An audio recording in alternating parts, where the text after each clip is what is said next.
Hello दोस्तों, exact mister में आप सभी का स्वागत करते हुए मैं हूं अशोक कुमार राज और मेरे तहे दिल से आप सभी को नमस्कार, आदाब, सत श्री अकाल, राम राम।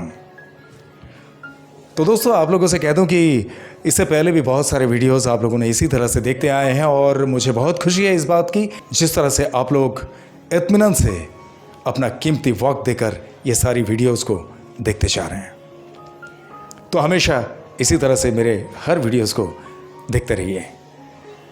तो दोस्तों, आज का जो वाकया है यानी बाबा साईनाथ की लीलाओं की जो बातें मुझ तक पहुँचा हैं उनके बारे में कहने से पहले मैं ये कहूँगा कि अभी कुछ दिन पहले मेरे पास एक बाबा साईनाथ की लीलाओं के बारे में एक्सप्लेनेशन आया था झारखंड के पाकुड़ डिस्ट्रिक्ट से। यह आप लोगों को पता होगा, संजय गुप्ता जी जो हमारे साईं परिवार के ही एक भाई हैं। तो जिस तरह से संजय गुप्ता जी का वो वीडियो देखे थे ठीक उसी तरह का ही है, बट इनकी कहानी कुछ और है। इनका नाम है दीपक झा और वे रहने वाले तो बिहार के हैं, लेकिन कम से कम 15-20 साल से वो दिल्ली में रहते हैं और दिल्ली में एक कोचिंग क्लास चलाते हैं। ये भी एक दिव्यांग है जो हमेशा व्हील चेयर पे चलते रहते हैं। इनके साथ में हुआ यूं कि इनके घर के बाजू में एक साईं बाबा का मंदिर है, तो उस मंदिर में इनका आना जाना हमेशा लगा रहता है। एक गुरुवार के दिन इन्होंने उस मंदिर में गए थे और उस वक्त इनके कंधे पे कुछ दर्द था, तो बाबा का दर्शन किए, लाइन लगा के प्रसाद भी लिए। तो जैसे ही इन्होंने प्रसाद खाए तो बोले कि तुरंत मेरे कंधे से दर्द गायब। ये पहला वाकया। और उस मंदिर से आते वक्त उन्होंने एक बाबा की मूर्त लेके आए थे और वो मूर्त यही वाला है, आप देख रहे हैं। यही वो मूर्त है जिसको उन्होंने घर में स्थापित कर दिया है और आज भी घर में बड़े प्रेम पूर्वक, भक्ति पूर्वक बाबा की पूजा पाठ किया करते हैं। और हुआ यूं कि एक दिन दोपहर को वो अपने कोचिंग क्लास से घर की तरफ आ रहे थे, तो जैसे अपने मोहल्ले में आए, मोहल्ले में आने के बाद देखे कि अपने घर की गली में कोई एक भिखारी जैसे इंसान खड़े हैं और वो इस तरह से खड़े हैं जैसे कि बाबा साईनाथ को आपने देखे होंगे कई सारी तस्वीर में कि बाबा कहीं पे ऐसे टेक लगा के खड़े रहते हैं, ओके, और पैर के ऊपर पैर थोड़ा मतलब कैंची जैसा पैर लगा के खड़े रहते हैं।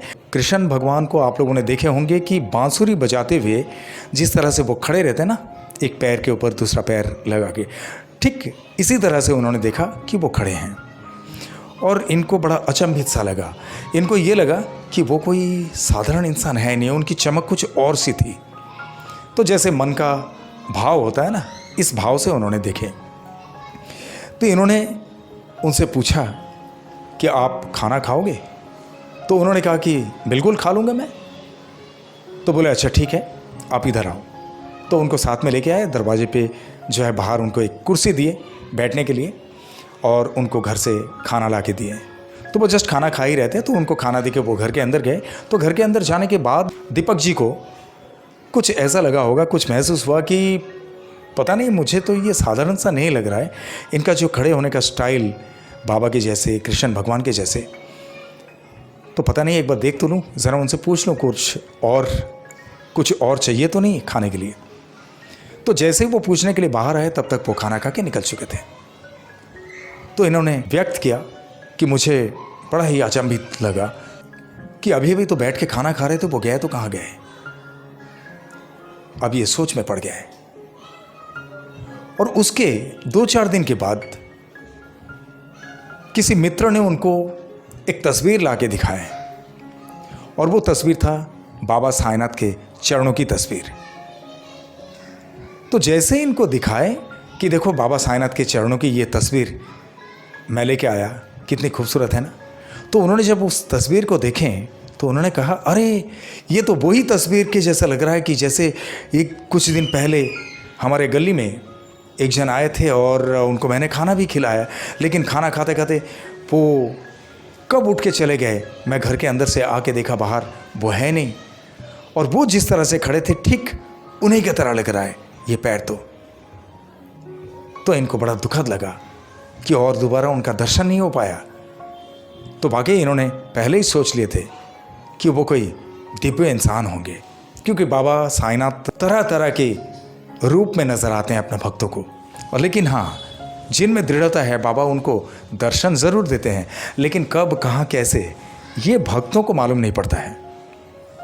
ये मुझे भी पता है और आप लोग सभी जानते हैं। ये था पहला वाकया इनके साथ में। अब हुआ यूँ कि महज 2006 की एक बात, ये वैसे ड्रिंक वगैरह करते नहीं थे इन्होंने कहा, लेकिन 31 का दिन था और इन्होंने उस दिन ड्रिंक किए थे। और ड्रिंक करने के बाद ये स्कूटी लेके बाहर निकलने वाले हैं, तो इनके साथ में इनका एक छोटा भाई भी उनके साथ बैठे हुए थे, उनका एक भांजा भी उस स्कूटी में बैठा हुआ था। तो हुआ यूँ कि इनका जो स्कूटी था वो दिव्यांग जैसे चलाते हैं ना स्कूटी, एक एक्स्ट्रा व्हील लगा रहता है उसमें, तो वो एक्स्ट्रा व्हील लगा हुआ जो स्कूटी है उसी में इन्होंने उन दोनों को बिठा लिए, भाई को और भांजे को। फिर वो चल पड़े। लेकिन हुआ यूँ कि हमेशा जिस तरह से वो चलाते हैं स्कूटी को, उस दिन इनको स्कूटी के स्पीड का कुछ अंदाज़ा नहीं रहा, बहुत तेज़ चलाने लगे। और अचानक से हुआ यूँ कि सामने से एक बुलेट चला के आ रहे थे एक बंदा, और ये सामने से जा रहे थे। तो जस्ट आमने सामने ऐसी टक्कर हुई। तो टक्कर होने के बाद उनकी स्कूटी की जो है, इन्होंने जिस तरह से बयान किया, इन्होंने कहा कि स्कूटी की धज्जियाँ उड़ गई। तो एनीवे, स्कूटी की धज्जियाँ तो उड़ गई, लेकिन इनका ये कहना है कि हम लोगों को कोई खरोच नहीं आया। ये जो तीनों बैठे थे, इनके छोटे भाई और इनका भांजा भी उनके साथ में स्कूटी में बैठे होते, इन लोगों को ज़रा सा भी खरोच नहीं आया। बाबा साईनाथ की कृपा से, ये भी उन्होंने यहाँ पे मेंशन किया कि ये भी बाबा साईनाथ की बहुत बड़ी लीला है। लेकिन धज्जियाँ उड़ी हुई जो स्कूटी है, उसी स्कूटी को लेके वो चलने लगे। वो चालू था, वो चल रहा था। तो उसको लेके वो बाबा साईनाथ को धन्यवाद करते हुए घर पे पहुँचे। तो इनको पूरी तरह से यकीन हो गया कि बाबा ने बचाया, और बाबा को इन्होंने काफ़ी धन्यवाद किए। ये इनके जीवन में दूसरा वाकया, क्योंकि इनकी दृढ़ भक्ति है बाबा साईनाथ पे। अब तीसरा वाकया ये है। तीसरा वाकया बताने से पहले ये कहते हैं कि इनके 2 बच्चे हैं, एक बेटा एक बेटी, और इन्होंने उनके पढ़ाई के लिए जी तोड़ मेहनत किया और लोन भी लेके रखे थे उन्हें पढ़ाने के लिए, क्योंकि इन्हें लगा कि कम से कम हमारे बच्चे IAS IPS बनेंगे तो हमें बड़ी खुशी होगी, हमारी ज़िंदगी सुधर जाएगी बच्चों के साथ साथ में, और हमारे ख़ानदान का भी नाम रोशन होगा। लेकिन जैसे जैसे इन लोग बड़े होते गए हैं, उन्होंने देखा कि इन लोगों की गतिविधि में बहुत फ़र्क नज़र आ रहा है, चेंजेस नज़र आ रहे हैं। इन्होंने कहा कि मेरी बेटी तो इस स्थिति में आ गई कि बहुत बिगड़ चुकी थी। अब मैं तो पिता हूँ, मैं ज़्यादा कुछ कह नहीं पा रहा था, और वो किसी की बात सुनती भी नहीं थी। तब उनका 10वीं भी हो चुका है। खैर, ऐसे टाइम पे इनको एक तकलीफ़ ऐसी हुई कि इन्हें गुटखा चबाने की आदत थी। गुटखा तो आप लोग जानते हैं। तो गुटखा चबाने की आदत होने की वजह से क्या है कि ये हमेशा गुटखा चबाते रहते थे।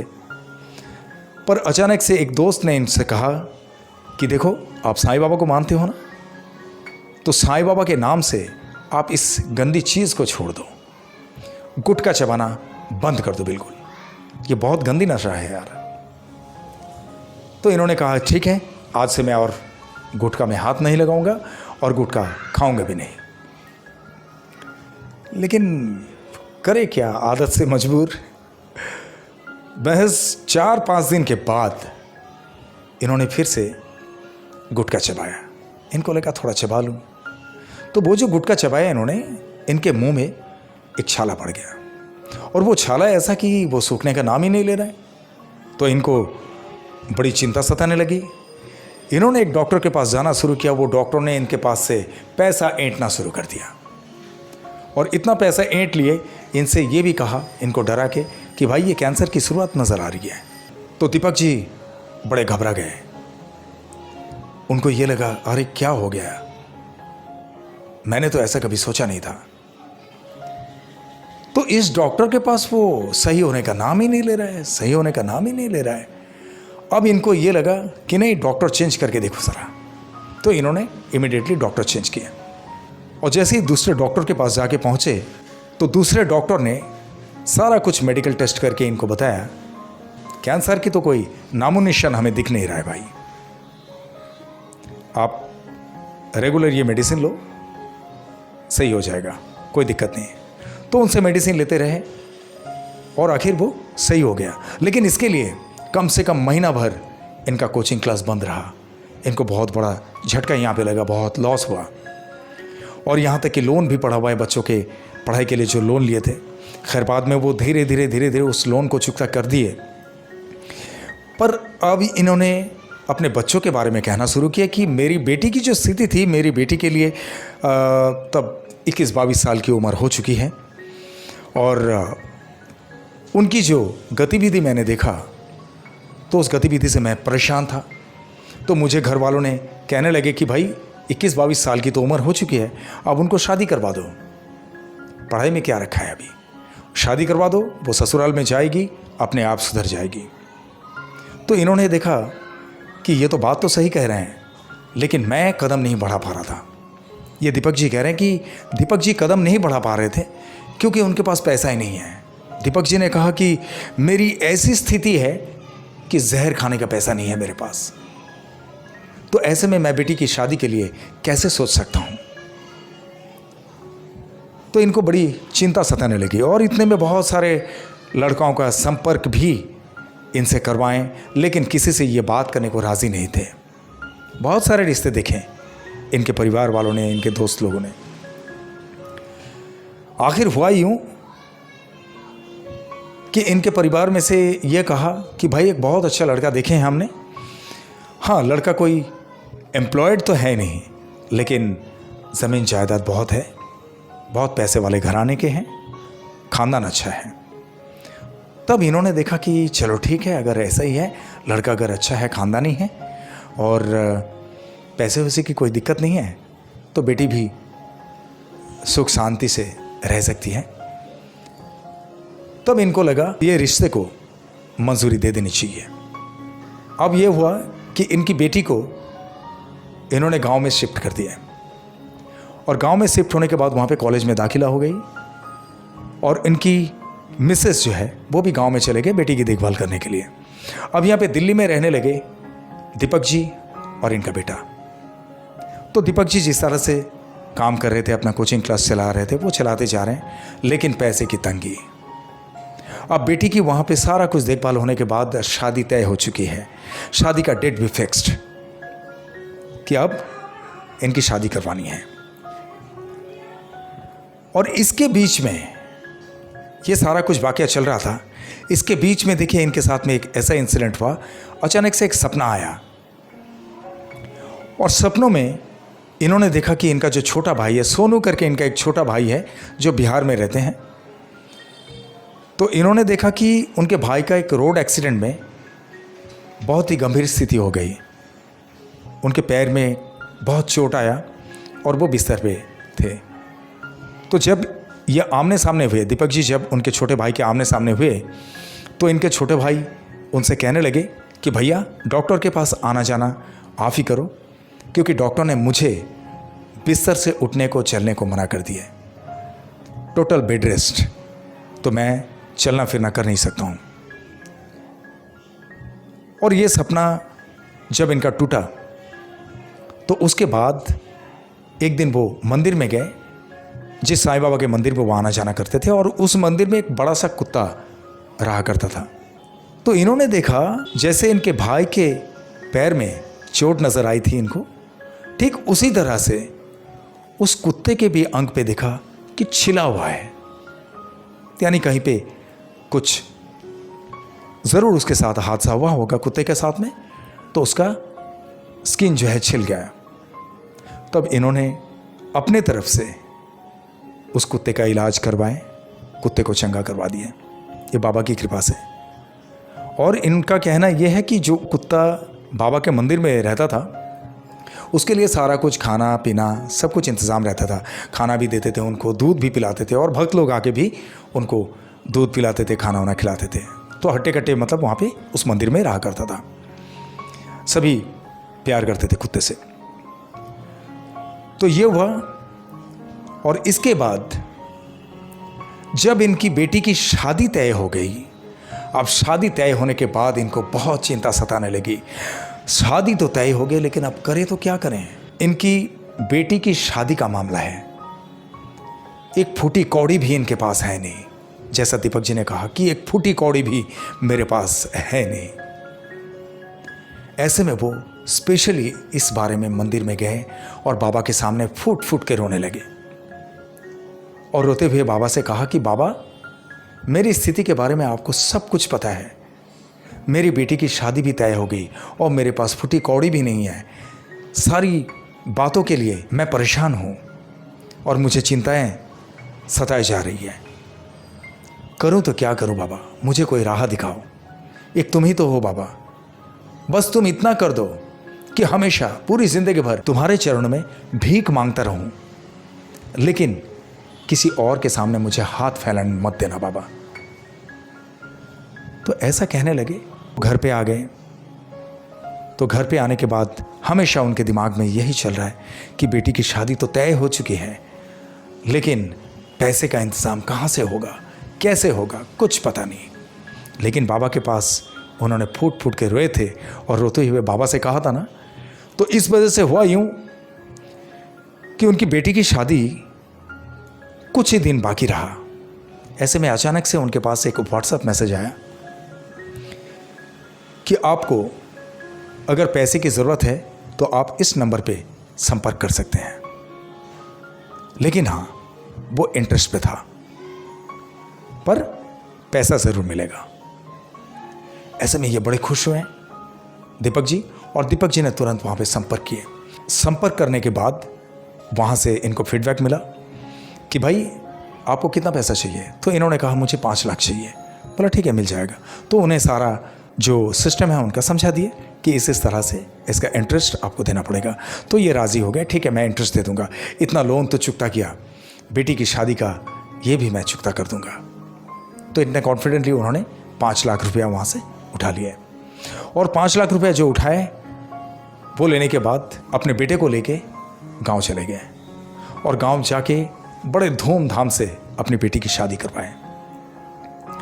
और बेटी की शादी में आने वाले सारे दोस्त मित्र और परिवार के लोग इन्हें बधाई देने लगे। क्या बात है भाई दीपक भाई, आपने बड़े धूमधाम से अपनी बेटी की शादी करवाए, किसी तरह से कोई भी कमी नहीं छोड़े आपने। तो ये बात से दीपक जी को बड़ी खुशी हुई। तो दीपक जी आज भी ये कहते हैं कि मुझे बाबा ने हर पल, हमेशा, हर किसी क्षण मेरी रक्षा करते रहे, और आज भी मुझे ये महसूस होता है बाबा साईनाथ हमेशा हर पल मेरे साथ में हैं, मेरे पूरे परिवार के साथ में हैं। खैर इनका अपना घर तो नहीं है। उन्होंने कहा कि आज भी मैं किराए के घर में ही रहता हूँ, गांव में अपना घर है, दिल्ली में पूरे परिवार के साथ वो रहते हैं, अपना कोचिंग क्लास चलाते हैं। ये था दीपक जी का कहना बाबा साईनाथ के लीलाओं के बारे में। और बाबा साईनाथ के बारे में जब मैंने ये पूछा कि बाबा साईनाथ को आप किस रूप में मानते हैं, तो इनका कहना है कि मैं साईं बाबा को एक संत के रूप में मानता हूँ, लेकिन है उनमें एक दिव्य गुण है, वो देवता तुल्य है, मेरे लिए सब कुछ है साईं बाबा, ऐसा वो कहते हैं। तो मुझे बड़ी खुशी हुई। मैं उनसे कहा कि आप इसी तरह से अपनी दृढ़ भक्ति बाबा साईनाथ पे रखिए, सब कुछ कुशल मंगल होगा। तो दोस्तों बात यह है कि ये चलते चलते ये कहा, मैं साईं बाबा से इतनी प्रार्थना करता हूँ कि बाबा मुझे इतनी ताकत दो कि मैं इसी व्हीलचेयर से ही आपका दर्शन करूं शिरडी में आकर। और मुझे बड़ी उम्मीद है कि आप मेरे लिए बुलावा ज़रूर देंगे, क्योंकि मैं वो दिन की तलाश में हूँ, वो दिन के इंतज़ार में हूँ बाबा, कि जब मैं आपके दरबार में आपके सामने भले ही व्हीलचेयर से दर्शन करूं, आपके चरणों में मैं फूट फूट के रोना चाहता हूं बाबा। मेरे दिल की हर एक बातों को मैं आपके चरणों में रखना चाहता हूं। तो ऐसा ही है हमारे झारखंड के पाकुड़ डिस्ट्रिक्ट के जो संजय गुप्ता जी हैं। तो ये दोनों ही अभी स्थिति में है कि इन दोनों को ही दिव्यांग कह सकते हैं। तो मेरे निजी तौर पे मैं आप सबसे इतना गुजारिश करूंगा कि आप लोग जब भी बाबा साईनाथ से प्रार्थना करते हैं अपने लिए, अपने परिवारों के लिए, तो उस वक्त ये दीपक झा और संजय गुप्ता जी के लिए ज़रूर प्रार्थना करना बाबा के चरणों में, कि इन लोगों को इतनी सुधार कर दें इनकी ज़िंदगी में, इन लोगों को इतनी हिम्मत दें कि इन लोग बाबा साईनाथ के दरबार में, बाबा साईनाथ के समाधि मंदिर में, बाबा साईनाथ के आमने सामने जाकर बाबा से वो अपनी मन की बात कह सके, बाबा का दर्शन कर पाए। तो दोस्तों, आप लोगों को इत्मीनान से ये वीडियो देखने के लिए, आपका कीमती वक्त देके ये वीडियो देखने के लिए बहुत बहुत धन्यवाद। और आज मैं आप लोगों को एक ख़ास बात कहना चाहूँगा कि जब से मैंने अपना नंबर स्क्रीन पे देना शुरू कर दिया, तो बड़ी खुशी है मुझे। बहुत सारे हमारे साईं परिवारों के भाई बहनों का फ़ोन आना शुरू हो गया है। इस बात की मुझे बड़ा गर्व है। और आप लोग जो भी मुझसे प्रभावित हैं, मुझे दिल से प्यार करते हैं, मेरे हर वीडियो को दिल से देखते हैं, तो आप लोग मेरे इस चैनल में ज्वाइन ऑप्शन करके आपको दिखेगा। जैसे सब्सक्राइबर बटन है, बेल आइकन है, उसके बाजू में आपको दिखेगा ज्वाइन करके लिखा हुआ है। तो ज्वाइन बटन को दबा के आप लोग मेरे साथ में मेरे चैनल का मेंबरशिप लीजिए, मुझे बड़ी खुशी होगी। जो भी आप लोग चाहें मेरे साथ में मेंबरशिप में आ जाइए, यानी आप मेरे एग्जैक्ट मिस्ट्री के परिवार के खास मेंबर बन जाएंगे मेरे साथ में। और आप लोग को ढूंढने की ज़रूरत नहीं है। जैसे मेरे एग्जैक्ट मिस्ट्री चैनल को आप ओपन करेंगे तो उसी में आपको दिख जाएगा, जैसे सब्सक्राइबर बटन होता है, बेल आइकन होता है, उसके ठीक बाजू में ज्वाइन बटन दिखेगा। उस ज्वाइन बटन को दबा के वहाँ पे आपको सारा क्राइटेरिया दिख जाएंगे। तो उस क्राइटेरिया के हिसाब से आप मुझसे जुड़ सकते हैं, ठीक है। अब नेक्स्ट वीडियो से मैं ये देखना चाहता हूँ कि आप लोग जो भी प्रभावित है, मैं ये तो कह नहीं सकता हूँ कि कौन कौन है, बट मैं ज़रूर आप लोग को पहचान जाऊँगा कि आप लोग बेहद प्यार करते हैं मुझसे और मुझसे बहुत प्रभावित हैं।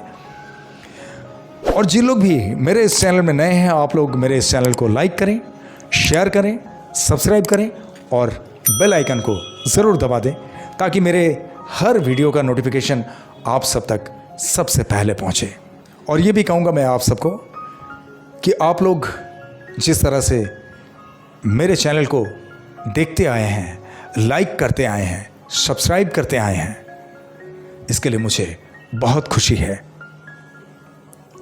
और जिस तरह से आप लोग मुझे प्यार देते जा रहे हैं, ये प्यार हमेशा आप लोगों के दिल से मुझे चाहिए, मुझे ज़रूरत है। और आप लोगों का प्यार मेरे लिए आशीर्वाद है। आप लोगों का प्यार और साईं की कृपा अगर मेरे साथ में है तो मैं बहुत आगे तक चल सकता हूँ। और बहुत सारे साईं भक्तों की बातें, जो भी लीलाएं, साईं लीलाएं उन लोगों के साथ में घटित हुई है, वो सारा कुछ आप लोगों के सामने ला सकता हूँ। तो दोस्तों, बहुत ख्याल रखिए अपना। और चलते चलते मैं इतना ही कहूँगा कि जितनी भक्ति आप लोग साईं बाबा पे रखते हैं, बाबा साईनाथ भी उसी तरह से आप सब पे अपनी कृपा बरसाते रहें। ये मेरे तहे दिल से आप सबके लिए शुभकामनाएं। तो अभी इत्मीनान से ये वीडियो देखने के लिए, आप लोग का कीमती वक्त देके ये वीडियो देखने के लिए आप सभी को एक बार फिर से मेरे तहे दिल से बहुत बहुत धन्यवाद के साथ में ओम साई राम।